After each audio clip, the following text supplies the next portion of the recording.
Good evening, and welcome to Chicago Public Library. I'm Jennifer Lezak with the Cultural, Civic, and Literary Engagement Department team in the Adult Services Department, and on behalf of everyone at Chicago Public Library, welcome. We want to especially welcome you to CPL throughout 2023 as we celebrate our 150th anniversary year with a variety, thank you, with a variety of events, partnerships, programs, celebrations, digital content for all ages. Please check it out at chipublib.org/150. Tonight's event is part of the 2023 One Book, One Chicago season, centered around There by Tommy Orange. There are over 100 related programs celebrating Native voices throughout the city this season, including an appearance by Tommy Orange himself on this very stage on November 15th. So please check out onebookonechicago.org for details on how you can get involved. Tonight's event is also being live streamed on CPL's YouTube and Facebook channels and will be available for on-demand viewing immediately following the event, so tell a friend. Before we begin, we ask you please silence your cell phones. I would like to thank the Chicago Public Library staff who worked to make this event possible, as well as our wonderful partners in the American Indian Center of Illinois. This season of One Book, One Chicago would not be as rich without their support and partnership this year on tonight's program and many other programs throughout the season. Tonight, we are so pleased to host the Black Hawk Performance Company. Founded in 1984 by Zuni Isleta singer, dancer, and award-winning artist, the late Carlos Peinatessa, the company has performed for thousands of people across Illinois for years. His daughter, Kelly Summers, carries on its legacy as ambassador, with Dr. Doreen Weesey, White Wing Woman, as artistic director. Named after the great Sauk chief Black Hawk, the company seeks to honor the ground we dance on, Mother Earth, and the many tribes who have made Illinois their home. Tonight, they bring to our stage their mission to share the culture of American Indian people throughout music and dance with this group made up of intergenerational performers and sponsored by the American Indian Association of Illinois. Please join me in welcoming Dr. Doreen Weesey, Artistic Director. Doreen?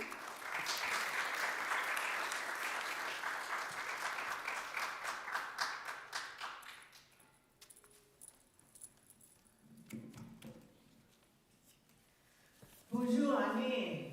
Welcome. We're so happy that you came out to spend this time with us. As you heard, my name is Doreen Weesey. My Indian name is White Wing, and I'm from the White Earth Reservation in Minnesota. I'm White Earth Ojibwe.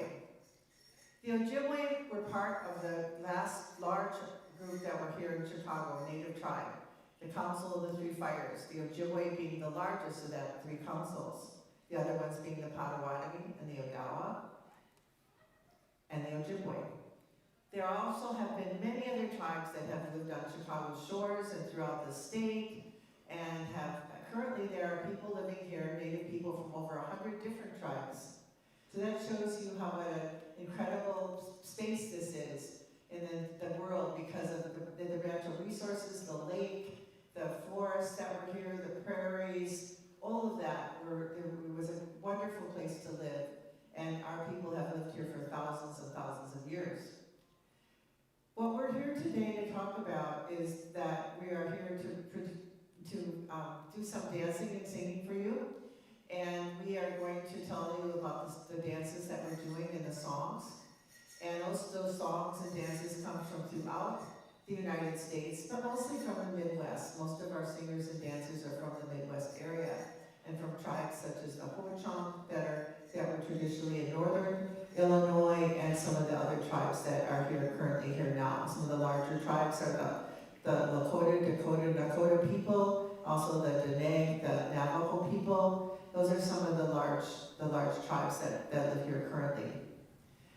We have, I'm president of the American Indian Association of Illinois, which does after-school programming and arts and culture programming, and we help senior citizens, and we do a lot of community kinds of services that are provided elsewhere. We also work with college students, because that's my passion. I've been involved in college, preparing Native students for college for many, many years. Chicago is a dynamic place. But it's a tough town to live in. Those of you know, you've lived here, you've worked here, you pay the high rents. Our people, while they lived here for thousands of years, were sent out of the state in 1833 by the Treaty of 1833. And so after that time, a lot went on, a lot of progress, a lot of different changes. Much land was taken from Native people and they were put on reservations. Then in the 1950s, the government decided they wanted that land, so they began sending Indian people to cities. And that's how really Chicago started to become a very large urban area. And the people who came here were much like the immigrants that we see now. They didn't speak our language, English language, they didn't know how to live in apartments, they didn't know the jobs that they were about to start to take in the factories at that time. So that it was, but the difference was that their ancestors had lived on this land before and had been told to leave, and now they were being told they were to come back. So that's an irony that we still are looking at today, and we're learning about, and all of that. And many of you might know there was a bill passed just about a month ago, HB 1633, and that will require that some American Indian history be taught in Illinois public schools. And that'll be wonderful because people will start to read, and they'll start to write, and they'll start to produce materials for that, because there really aren't any. There are very few writers or historians that no historians that ever came out of the Chicago American Indian community. And so we're really, we're excited about that bill, and we hope that it will contribute to knowledge overall in terms of American Indian history. But Illinois is complicated. There are so many treaties, so many tribes, so many disputes, and then as we said, you come fast forward to the 19th and 20th century when Native people started to resettle in Chicago again. So but it's a beautiful history. It's a history of resiliency. I was an administrator at Truman College. In Uptown, we must have taught over 2 million people English in my time there. And the stories of strength and resiliency that I saw there are the same ones that I see in my own people. What they have survived, which has really been a 500-year Holocaust, is incredible. Over 90% of all of our people died or were killed. And so that story is part of the story that we want everyone to know, because there's a lot of pieces to it, and it still continues today with the lack of healthcare, education, employment, and all of that kind of thing. So, but that's something you probably didn't learn in school, and there's nowhere, it's really difficult unless you're reading books like the book of this, the library has chosen for this year is They're There, by Tommy Orange, and that tells us some of the urban story. That's why we're so excited about it. There are very few books written about urban people or urban American Indians. And most Indian people today live in urban centers, like Los Angeles, and New York, and Albuquerque, and Phoenix, and Minneapolis. That's where Native people live. But the image is that Native people live in reservations and they ride horses and live in teepees, but that's not true. It's no longer true that that's the majority of people. So we're here to help reshape that image to people that are in our dance company, they're business people, they are iron workers, they are filmmakers. So today, just think about that, even though we are dressed in our regalia, our dance regalia, that we also have other professions. And that's important. People go, well, why do you even do this? Well, we're the oldest dance company in Chicago, started by one of our members' father in the 1980s. His name was Carlos Panezza, and he was a Zuni native. And he was the only Zuni that ever lived here, or ever came to Chicago, and he came for training to be a heavy equipment mechanic. And he stayed, and he taught people music and dance, and he also learned powwow, which is there people did not have powwow, singing and dancing, so he learned that here. But he taught us many things about the music and dance from where he came from and his people. So that's part of why we still do this today, and to pass on our cultures in terms of the music and dance. Every tribe has different songs, different dances, different outfits, different art. Art is a big part. You'll hear me talk more about that as we go into the our performances. Art is a big part of what we do. Everything the dancers have on, including everything I have on today, is handmade. They're made of they applique and feather work and bead work and metal work. It's all art, and that's something that that we want to really celebrate as well. The artists that are in Chicago that are those artists, because there are very few today. It's just as if you go to the Southwest, there are starting to be fewer and fewer rug makers, fewer and fewer potters, fewer and fewer people who do different kinds of metal work. So this is important because it's important. We feel it's important to pass on our history and culture to our children and to the other people in our communities. So I just wanted to give you that little bit of background on what we do and who we are. And next up, we're going to have one of our, the husband of one of our dancers, and he's a world-known MC. His name is Leonard Malanter, and he's going to come out and tell you a story. So we're in for a treat tonight, and so thank you for being patient. Leonard?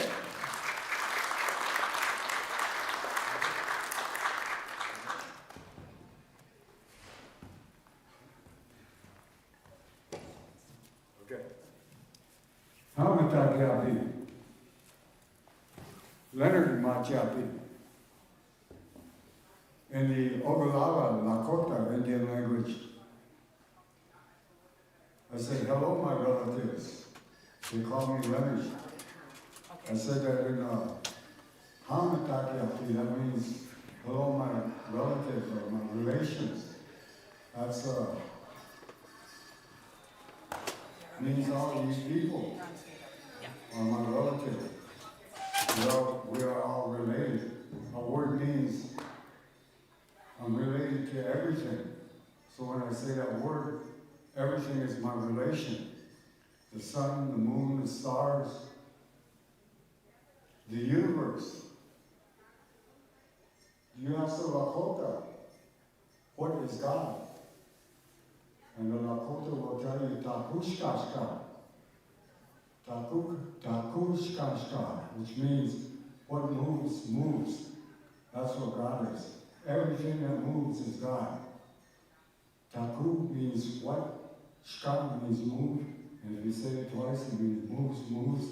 Takushkashka, that's what God is. The Lakota got a worldview that is second to none. I am not Lakota. My wife is Lakota. And I pretty much learned her language from her dad and herself. She teaches the Lakota language. I am a member of the Confederated Salish and Kootenai tribes of the Flathead Indian Reservation in northwestern Montana. My mom was Rocky Boy Cree from the Rocky Boy Indian Reservation. She had full blood. My dad was half Salish and Cree. So I'm enrolled on the Flathead Indian Reservation, and I'm enrolled as 3/4 Salish. And I don't even have a quarter of Salish blood in me, but I'm enrolled as 3/4. And that's the pedigree I carry. We are a people who carry pedigree. According to the federal government, that's how we are identified as Native people. When the enrollment process began on the Flathead Indian reservations, the Jesuits were giving us our degree quantum or blood quantum and dividing up the land on the Flathead Indian reservation and giving the head of household. They would give him 100 acres, and the husband and the wife would get 40 acres, and each of his children would get 40 acres. And that's the way the government began to bust up the Indian reservations, the land, because when my dad died, he had like a couple 100 acres of land. But when he died, I got 2 sisters and a brother. It didn't go to us 4 kids. his land went to all of his relatives, and he's got hundreds of relatives on the Flathead Indian Reservation. So that land was divided up between all of his relatives. And I got like 3¼ acres out of the whole thing. And so right away, I was a kid when it happened, I sold my land. And that was what the government meant for. That's how they meant it to be. As soon as you got that little bit of land, you couldn't do nothing with it, sell it. And that's the way they were getting back our land on the Flathead Indian Reservation.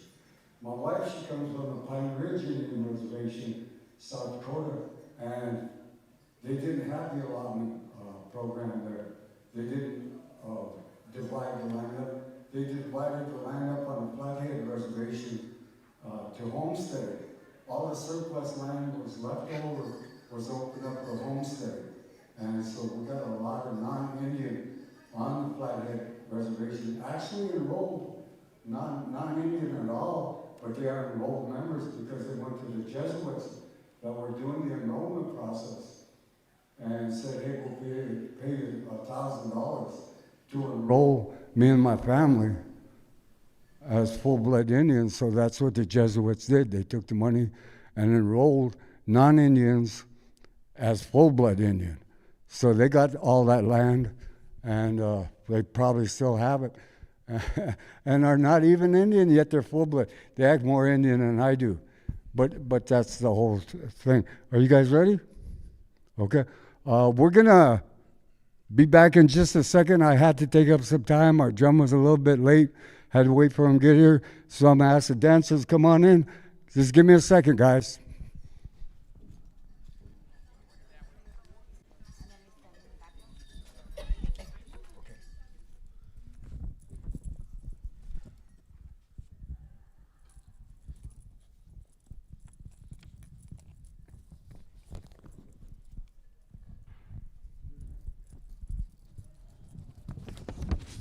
Do they have a mic on a stand? No. I'll get the stand. Our dancers are lining up.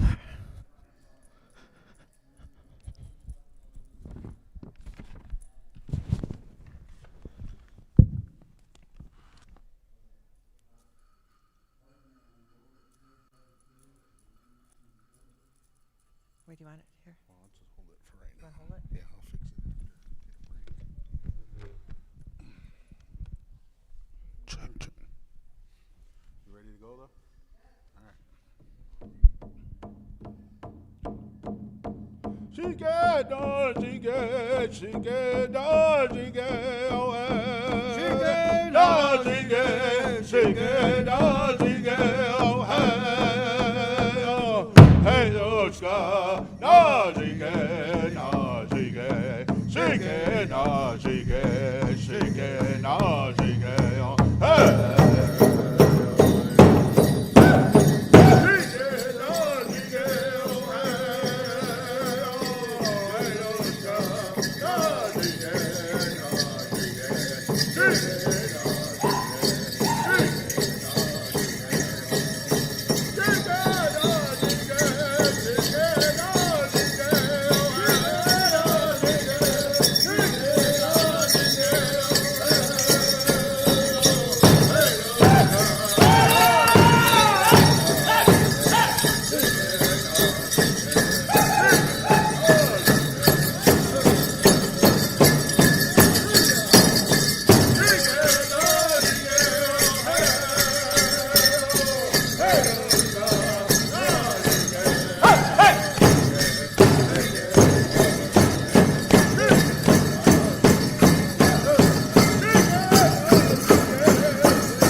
Next, we will have, I would like to give a small invocation.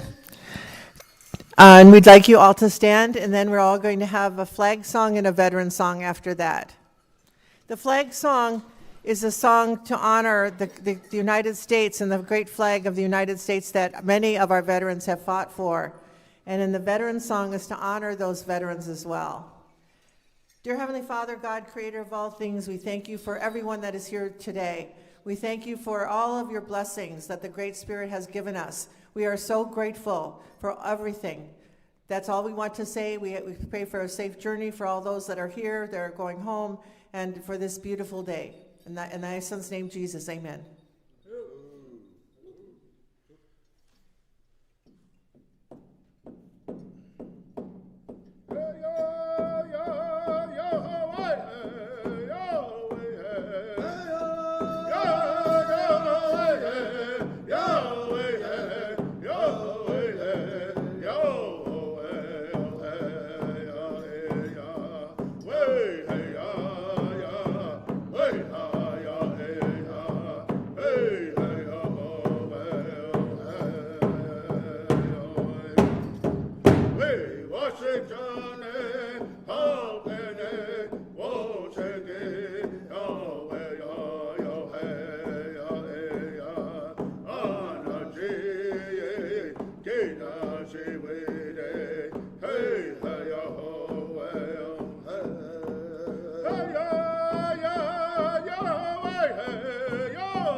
Sometimes people forget that, and then the audience is standing forever.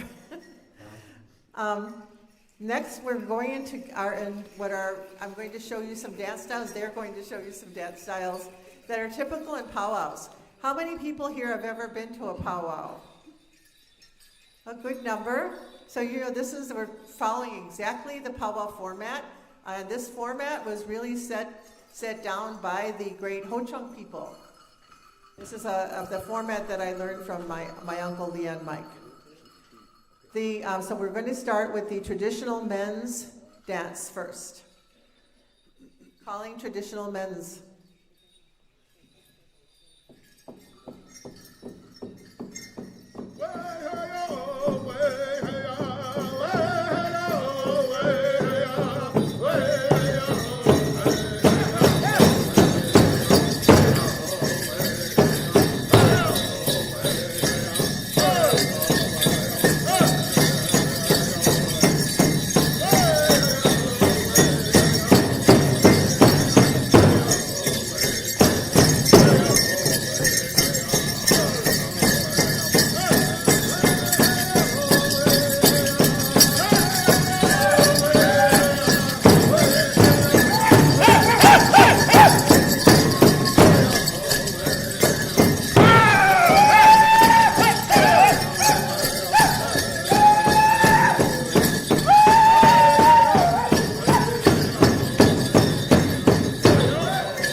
guys. The Ben's traditional dancing is the oldest form of American Indian dancing in the world today.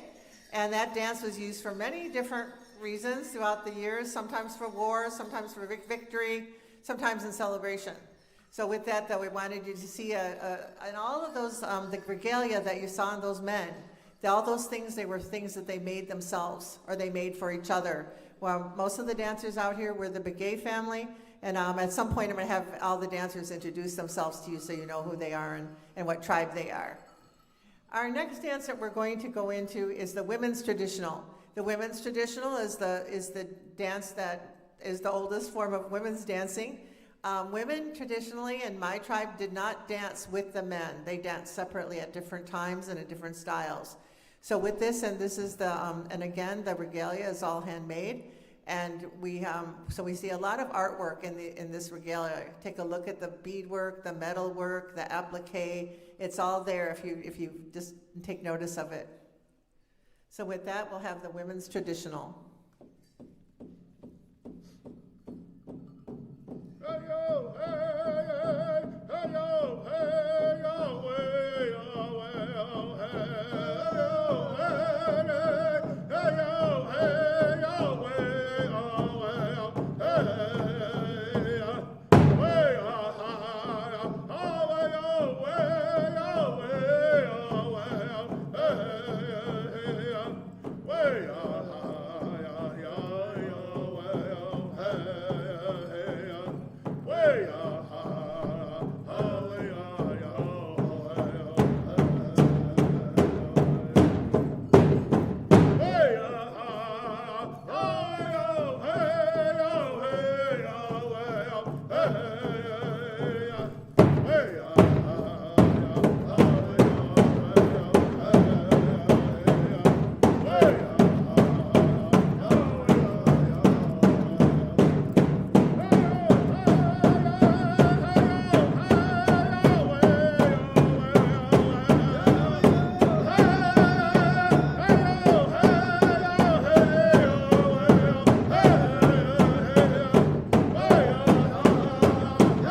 Many of these women and many of the individuals you'll see today are elders in our tribes. Elders are a respected age group because as older people, we've lived a longer life. And also we may have knowledge that we're passed on to in our families. So that much of my work has been about oral history. Because before books, that was the only history and the only way that we had to pass on knowledge. And so it still continues today. All the books in this library cannot contain all the knowledge that our ancestors taught us, that our elders taught us. So we celebrate that, and we celebrate the elders that are still with us. Our next dance will be the men's grass.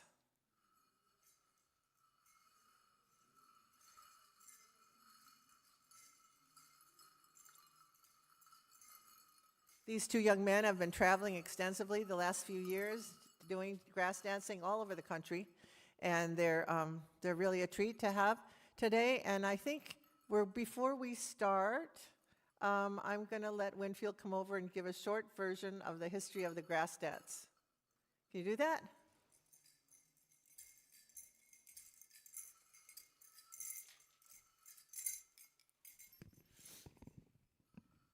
Bonjour. Andek Nindishnikas, Jigagun and Dunjaba Makwa and Dodem. Hello everyone, my name is Winfield Red Cloud Wounded Eye. I'm a member of the Northern Cheyenne Nation of Lame Deer, Montana, and I'm also part White Earth Ojibwe. What you see in front of you is the grass dance. And it's one of the oldest forms of dancing known to us as a people. The story that was taught to me was a long time ago, before colonizers came to us. There was this boy that couldn't dance like the others, he couldn't play like the others, and he couldn't hunt like the others. And so he went to this medicine man, and he asked this medicine man, and he said, I want to be like the others. What can I do to be like the others? And the medicine man said, let me pray on this. And so he came back to the medicine man the next day and asked, what can I do? And the medicine man said, a vision came to me. What you're going to do is you're going to go to these plains that have long grass, long sweet grass. And you're going to pray and you're going to fast there for 3 days and for 3 nights. And along these nights, he would face a bunch of hardships. And this was a time when we could communicate with animals freely. We had that interconnectedness with nature. And on one of the nights, the deer came to him. And the deer talked to him and said, I know that you want to be like the others, but what you have to do is you have to sit on this hill and watch this grass flow. And that deer had gifted him songs that talk about a buffalo roaming the plains. And no matter how hard it rains, that buffalo keeps going because the buffalo knows at the end of that storm, there'll be a rainbow. And a lot of my outfit is symbolic of that rainbow, the colors. You can see on my friend Dakota here, his outfit, these anklets that you see him wearing as well as me that have fur on it. That's resemblance of the buffalo. And the bells that we wear are resemblance of that thunder. And the very vibrant colors that we wear are symbolic of that rainbow. And so that boy came back to the village and he showed the kids what he had learned, and from copying that grass, he incorporated the moves of that grass. What happened on one side happened on the other. And those boys said that'll never catch on. And those elders, seeing that dance brought him happiness. And he said, those elders, brought him to the side and said, what you're doing is good. It's good medicine for the heart. Don't listen to those boys. And so as he kept doing it and progressing and dancing, he was healed by that dance. So we often look at this dance as a way of healing. And I was always taught you dance for the people who can't. And so that's one of my reasons for dancing. And a lot of, into modern times, this became a scout society amongst the tribes. You may see this long fringe that we wear that's symbolic of that long, sweet grass of the plains that flows. And so I'm going to let Little Priest take it over. Ahoo.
that that's one of the favorite dances today, and so many young men like to do it, and it's so incredible when you see 50 to 100 young men out there doing that. It's just so very, very exciting.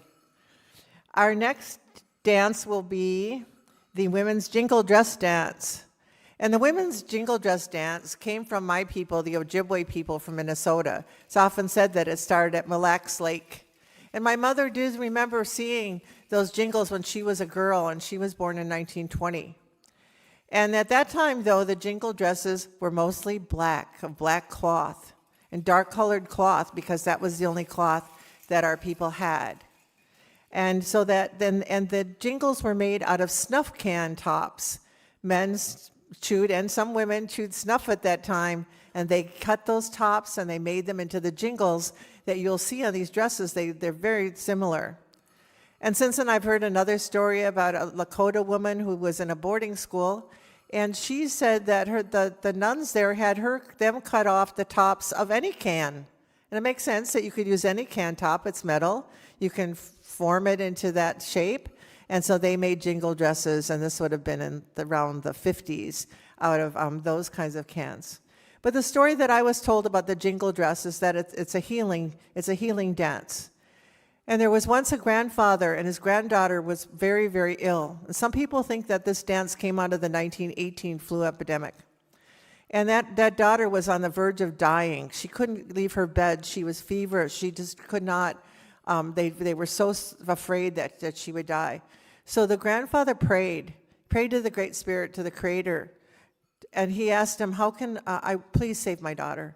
I'll do anything. And so the Creator told him to sing these songs that he taught him. Make this dress that I'm going to tell you about. Have your wife make it, and then have her dance. And the grandfather goes, dance? She can't even sit up. How is she going to dance? And he was kind of skeptic, but then he knew that when the Creator asks you to do something, you have to do it. So then he did what the Creator asked. There was a dance coming that the tribe that at that time, and so he brought her in on a stretcher, and he laid her on the ground in this dress, and they started singing.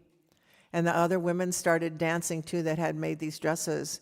And then slowly the girl could sit up.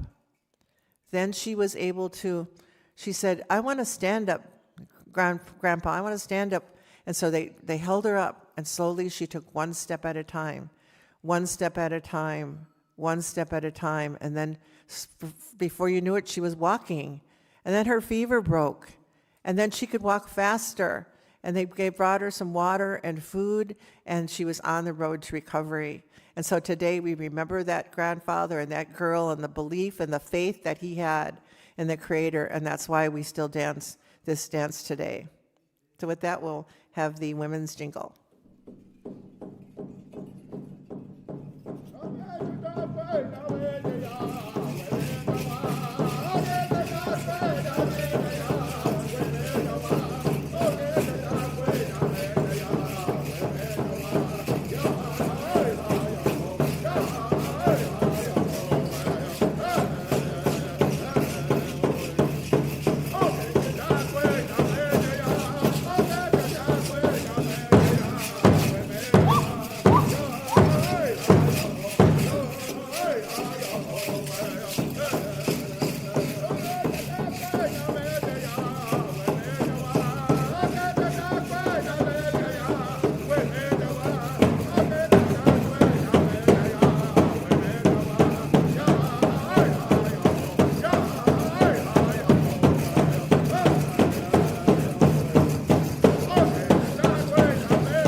Our next dance is the Women's Fancy Shawl Dance. The Women's Fancy Shawl Dance is the newest of the girls' dance, the women's dances. It's very aerobic. It's actually very difficult to do for if people are doing it all day long, or even actually for 3 or 4 minutes straight. And people say that it often looks like the dancers are dancing like horses, prancing like horses, and their shawls are often thought to resemble butterflies as they expand their arms. And so this is such a fun dance. It's fun to make the regalia. People, it's fast, it's exciting, it has the popularity of the men's grass. So with that, we're going to have the women's fancy shawl dance.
Beautiful, girls. That was beautiful.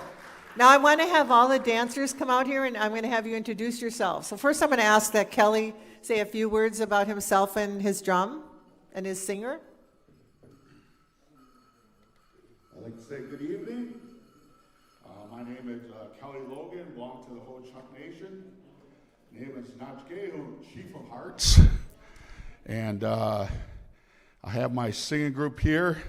We can have up to 10 singers, and it's called the Little Priest Singers. It comes from a chief in Nebraska. He won the Congressional Medal of Honor, and my dad and some of the other singers' dads, they come from that area, so we kind of wanted to honor our fathers with that, because that's who they honor all the time. So that's kind of the name of our singing group. A little bit about this drum. You might say maybe Mother Nature gave us this drum, and all the tribes kind of have similar stories about this drum bringing all of us together. We used to be in battles and wars, and then whatever upper person you believe in said, I'm going to give you guys this drum, and I want you to use it, and it'll bring your battling tribes together. And it did. And he said, yeah, it's gonna bring you together. So it did. Then it brought other tribes. Next it was non-natives, brought them together. And again, here we all are. It brought us all together. So that Mother Nature that gave us this drum said it would bring us together, and it has. So I'm glad we could come here and sing our songs for you. And that's just a little bit about the drum. This is a deer hide drum. We have a buffalo hide drum, a moose hide drum, just kind of whatever's in the area you can imagine. There are a lot of deer around here, so they're easy to obtain. Just get it wet, pull it tight to strings. It dries, really good sound. So I just want to say that much about the drum, and thank you for inviting us here.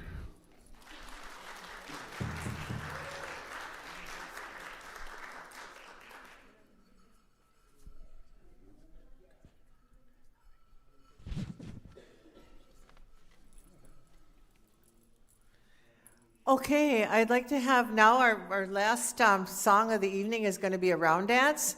And we'd like anybody to come up on stage that would like to dance with us.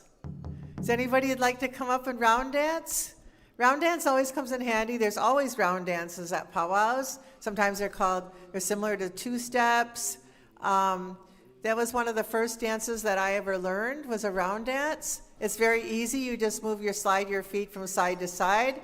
And so please come up. Any dancers that are could please come out on the stage, please? Could I have the dancers out on the stage? Come on up and dance with us. It's not hard, really, I promise.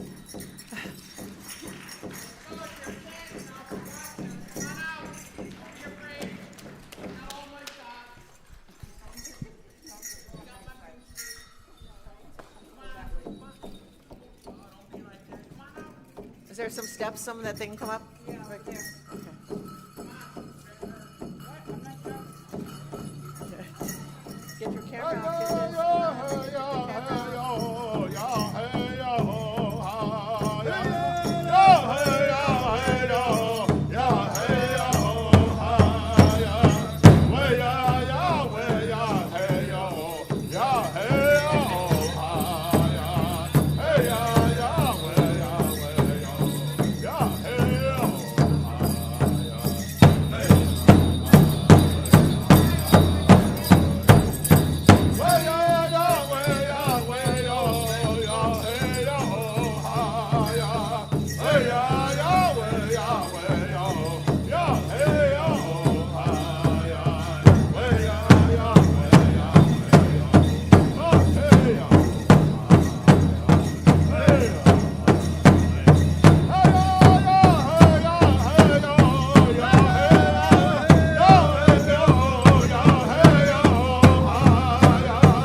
Whoa, that was great.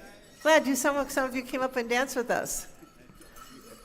So that was wonderful. This concludes our program tonight, and so we hope to see you again at one of our other performances. We're going to be at Harold Washington College in the future. We're going to be back. We're going to be kind of all around town. But if you see an ad, we're the Black Hawk Performance Company and the Little Priest Drum. Thank you.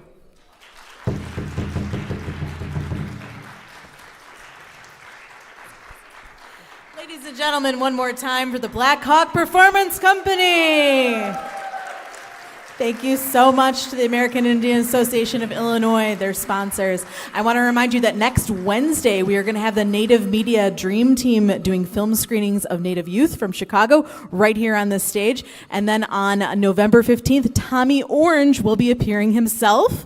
And on November 29th, U.S. Poet Laureate Joy Harjo. So please visit our website, come back, see more of our programs. Thank you.